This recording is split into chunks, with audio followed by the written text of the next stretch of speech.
ఎన్నికల కమిషన్లో సమావేశం జరిపింది అన్ని రాజకీయ పార్టీలు. దానిలో భాగంగా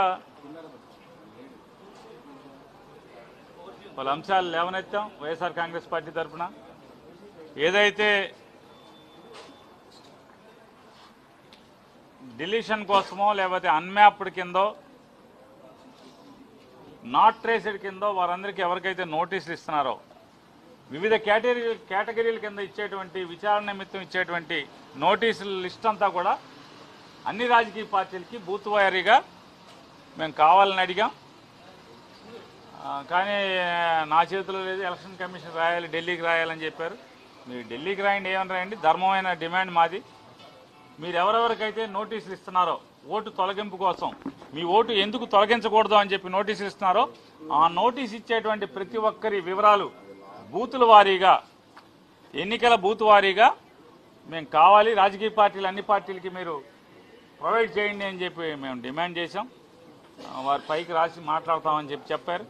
అలాగే ప్రతి ఫ్యామిలీలో భార్యాభర్త వారి ఓట్లని చెరొక బూత్లో ఉంటున్నాయి, లేదా భార్యాభర్త ఓటు ఒక బూత్లో ఉంటే వారి మిగతా కుటుంబ సభ్యుల యొక్క ఓట్లు వేరే బూత్లో ఉంటున్నాయి. అలాగే ఒక ఇంట్లో వాళ్ళందరూ బూతులు ఒకటుంటే ఆ పక్కింట్లో వాళ్ళ ఓట్లన్నీ వేరే బూత్లో ఉంటున్నాయి. ఇలాంటి పొరపాట్లను సరిదిద్దమని చెప్పని మేము వారికి చెప్పాం. ఇది మొదటిసారి కాదు, మేము గతంలో కూడా చెప్పాం.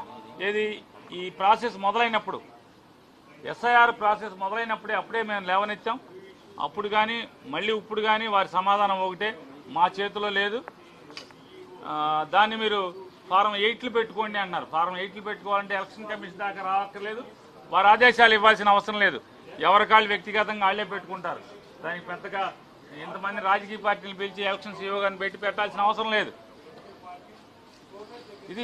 అది ఓటర్ లిస్టు తయారు చేయడం అనేది వ్యవస్థలో ఒక ఇంట్లో ఓట్లు, భార్యాభర్తల ఓట్లు చెరొక బూత్లో ఉండటం ఏంటి, ఇది తప్పు కదా, ఒకే బూత్లో పెట్టండి అంటే ఎవరికాళ్ళు ఓటర్లే పెట్టుకోవాలని చెప్తున్నారు.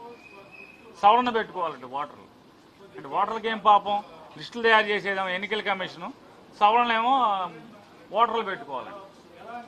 అలాగే ఒక బజార్లో ఒకే వీధిలో ఉన్నటువంటి ఓట్లు మరి ఒకే బూత్లో ఉండాల్సింది పోయి మరి రకరకాలుగా ఉంటాం. ఒకే పక్క బజార్లో వాళ్ళ ఓట్లన్నీ కూడా మళ్ళీ వేరే బూత్లో ఉంటాయి. ఇట్లా రకరకాలుగా ఉన్నాయి. అన్నీ సరి చేయమన్నాం, మేము సరి చేయలేమని చెప్పారు. మరి ఇది ఒక వింత దాన్ని ప్రాసెస్ లాగా కనపడుతుంది మనకి. ఈ ప్రక్రియ వింతగా ఉంది. మరి ఎన్నికల కమిషన్ చేతిలో 2 ఓట్లుంటే పట్టుకుంటాం, 3 ఓట్లు దొంగ ఓట్లుంటే పట్టుకుంటాం అని చెప్తున్నారు. మరి ఈ సరి చేయాలి కదా, ఈ సరి చేయమని చెప్తారు. అలాగే వీళ్ళ సాఫ్ట్వేర్ కూడా డెమోగ్రఫిక్గా మేము రీడ్ చేస్తుంది, అది ఇది అని చెప్పేది చెప్తున్నారు. కానీ అది పొరపాట్లు ఉన్నాయి. ఎందుకంటే ఒక వ్యక్తికి ఉదాహరణగా ఒక ఓటును కూడా మేము ఉదాహరించి చూపించాం. ఒకే మనిషికి చిలకలూరుపేటలోను నరసరావుపేటలోను 2 చోట్ల కూడా అదే వ్యక్తికి ఓటు ఉంది. ఆ ఓటును ఉదాహరణ కూడా వారికి చెప్పాం పేరుతో సహా. ఆ ఓటు మరి ఎలా వచ్చింది, మ్యాపింగ్ కూడా అయిపోయింది, డ్రాఫ్ట్ కూడా పబ్లిష్, డ్రాఫ్ట్లో కూడా 2 చోట్ల ఓటు ఉంది. మరి ఇది ఎలా? మరి రాష్ట్రంలో ఉన్నటువంటి డూప్లికేట్ ఓట్లు, దొంగ ఓట్లు ఏరుతున్నామన్నారు. ఎలా ఏరుతున్నట్టు లెక్క? ఇవన్నీ కూడా లేవనెత్తాం.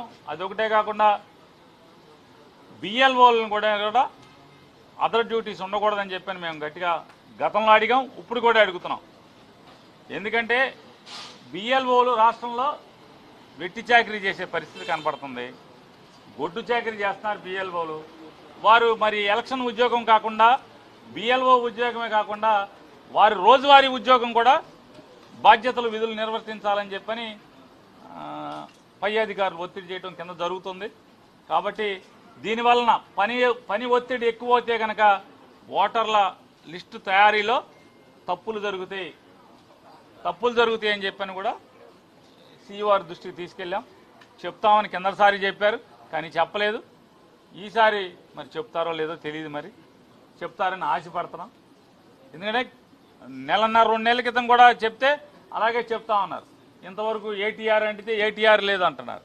ఇప్పుడు మళ్ళీ అడిగాం.